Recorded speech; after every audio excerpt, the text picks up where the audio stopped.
Netizen 66.600 data kependudukan dimusnahkan. Data kependudukan berupa KTP, kartu identitas anak, dan juga kartu keluarga. Pemusnahan data untuk meminimalisir penyalahgunaan dokumen oleh pihak tidak bertanggung jawab. Pemusnahan data dokumen kependudukan digelar Dinas Kependudukan dan Pencatatan Sipil Kota Gorontalo. Dokumen yang dimusnahkan berupa KTP, kartu identitas anak, dan kartu keluarga. Dalam kondisi gagal encode, rusak, dan gagal cetak. Lebih ada 15.000 KTP 35.000.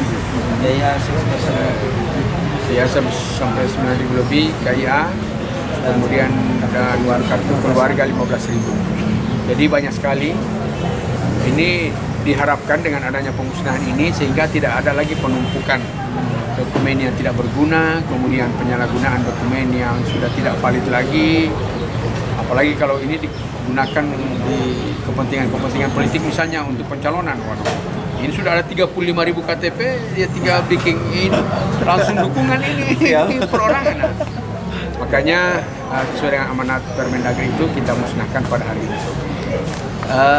Yang menyangkut masalah pelayanan di Dukcapil, saya kira kita sudah memberikan pelayanan yang maksimal, cepat, tepat, akurat, dan tidak merepotkan para anggota masyarakat yang membutuhkan layanan di Dukcapil.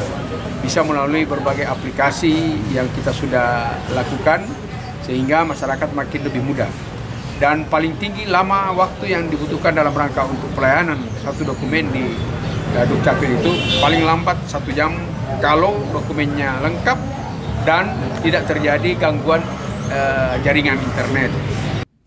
Netizen sebagai warga negara Indonesia, makna kemerdekaan dapat dilakukan melalui nilai persatuan, semangat juang, dan jiwa nasionalisme.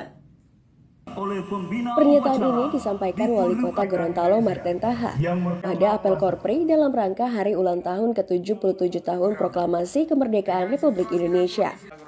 Usai melaksanakan apel Korpri, Wali Kota Gorontalo menyerahkan bingkisan kepada salah seorang warga yang menjalani persalinan pada tanggal 17 Agustus.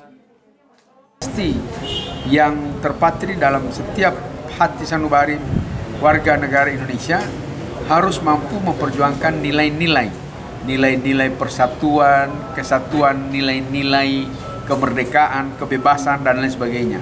Semangat juang, semangat berani berkorban, dan jiwa nasionalisme, jiwa patriotisme tentunya orang tunjukkan dalam bentuk yang lain.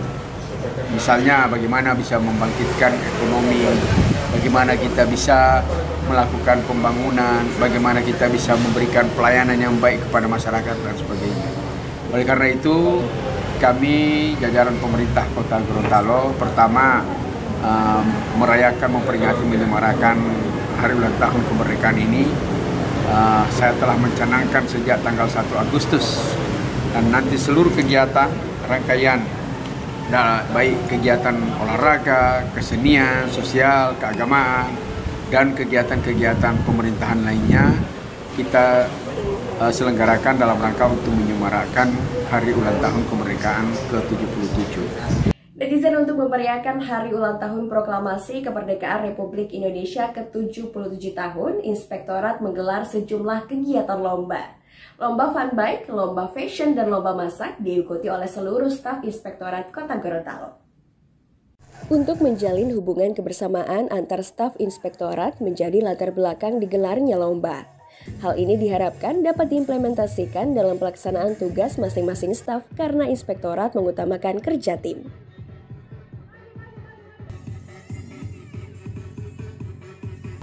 Kegiatan ini kami laksanakan tidak lain dalam rangka memupuk rasa kebersamaan kami pegawai-pegawai di Inspektorat agar dalam tugas nanti kebersamaan itu tertutup terus. Karena Inspektorat itu adalah kerja tim. Jadi kita butuh kerjasama. Nah, melalui kegiatan ini itu yang kami laksanakan. Semua tidak lain adalah dalam rangka memupuk rasa kebersamaan kami. Insya Allah kegiatan terakhir itu kita akan butuh di tempat wisata Tamendau. Itu pada hari Rabu kami akan duduk di sana acaranya, kita akan duduk bareng sekaligus kami mengevaluasi kinerja triwulan 2 teman-teman. Saya kira itu yang bisa kami sampaikan. Netizen pemerintah Kota Gorontalo memberi batas waktu bagi kontraktor untuk meningkatkan progres pekerjaan infrastruktur. Akhir bulan Agustus dan awal bulan September, kontraktor harus melaporkan progres pekerjaan. Sejumlah pekerjaan infrastruktur ini memanfaatkan dana PEN. Hal ini dibahas dalam rapat evaluasi pelaksanaan percepatan penyerapan kegiatan infrastruktur bersumber dana PEN. Sebagian besar kontraktor sulit melakukan likuiditas, sehingga Pemkot Gorontalo memberi solusi percepat pembayaran. Ya, kita sudah kasih target waktu mereka. Artinya mereka sudah harus tahu bahwa karena waktunya sangat terbatas, jadi mereka harus melakukan langkah-langkah percepatan dalam rangka untuk meningkatkan progres pekerjaan. Dan ada beberapa solusi yang kami sudah sampaikan. Jika mereka kesulitan likuiditas keuangan, maka bisa mempercepat pencairan. Misalnya hanya 2 kali atau 3 kali dalam kontrak, kita siap untuk roba. Misalnya sudah 30%, 40%. Di dalam kontrak, nanti 50% baru bisa cair. Kita bisa robah kontraknya. Karena mungkin mereka kesulitan ini, kita percepat. 30% ya kita bayarkan uang 25%. Seperti itu. Jadi tidak menunggu lagi 50% sehingga mereka bisa mempercepat pekerjaannya. Kita sudah kasih solusi. Merubah skim pembayaran agar mau dipercepat pekerjaan. Karena rata-rata saya lihat memang menyampaikan ada agak kesulitan dalam likuiditas. Nah, kita kan tidak bisa menunggu. Karena ini kita dibatasi oleh waktu. Oktober sudah harus selesai semua. Ini sudah akhir Agustus loh. Sudah pertengahan Agustus. Saya sudah kasih mereka target akhir Agustus atau paling lambat awal September sudah harus ada progres yang signifikan terhadap peningkatan persentase capaian fisik sehingga bisa cepat pencairannya. Netizen media massa sebagai jembatan penyampaian informasi, pemerintah daerah melakukan kolaborasi dengan media dalam program pembangunan. Hal ini disampaikan Wali Kota Gorontalo Marten Taha dalam media gathering yang digelar Bapeda dengan Diskominfotik Kota Gorontalo. Kolaborasi Pemda bersama media untuk menyampaikan informasi pembangunan kepada masyarakat. Sebagai alat dan media sebagai bridge, sebagai jembatan, titian. Kalau kita mau nuangkan air dalam suatu wadah, ini gelas bisa disebut wadah karena dia bisa menampung air. Gelas menjadi wadah bagi air sehingga air bisa tertampung di dalam gelas ini. Kalau dia sebagai jembatan komunikasi, seseorang bisa melampaui suatu tantangan untuk pindah ke tempat yang lain, maka dia perlu ada jembatan atau titian atau yang dikenal dengan bridge. Itu peran media. Jadi peran media sebagai wadah dan media sebagai jembatan.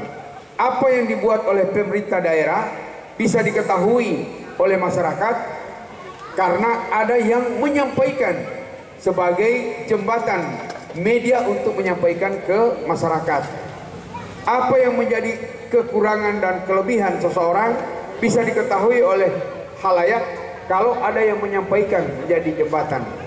Netizen pemerintah Kota Gorontalo mengapresiasi kegiatan digitalisasi Tobumi Hulondalo atau Domino. Digitalisasi mempermudah layanan transaksi warga. Rangkaian kegiatan Domino dilaksanakan oleh Bank Indonesia Perwakilan Gorontalo.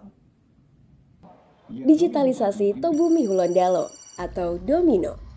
Upaya pemerintah bersama perbankan untuk memperluas dan mempercepat ekosistem digitalisasi ekonomi. Kegiatan digitalisasi Tobumi Hulondalo atau Domino mengedukasi warga dalam penggunaan transaksi non-tunai. Pertama tentunya apresiasi bagi Bank Indonesia yang menyelenggarakan Domino, Festival Domino, jadi digitalisasi Tobumi Hulondalo.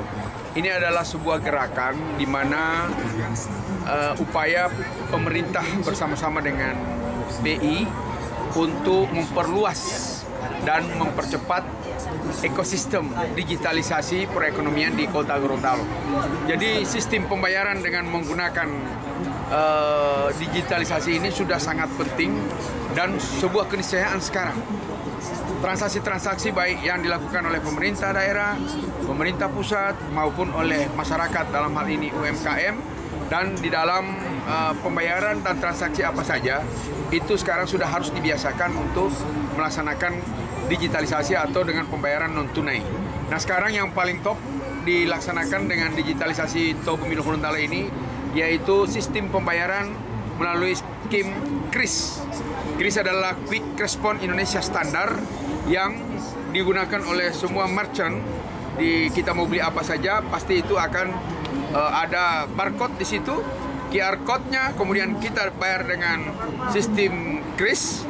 Handphone, ada aplikasi dalam handphone, kita akan muncul pembayaran berapa saja. Hari ini baru maksimum transaksi dengan jumlah maksimum 5-10 juta baru bisa pakai KRIS. Yang lain nanti dengan sistem pembayaran, e-banking, m-banking, dan lain sebagainya.